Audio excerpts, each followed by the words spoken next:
To assemble the wireless handpiece, you must first remove the plastic cork from the block motor.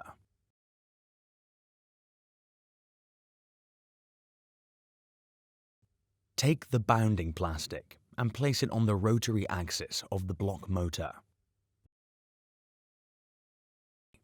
Fit the ball bearing and lock nut inside the head.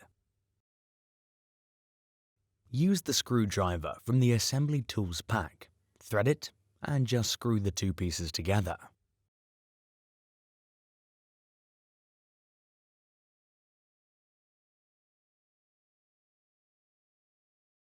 After the lock nut and the ball bearing are fixed, you should well soak in oil. It allows a perfect movement that does not squeak.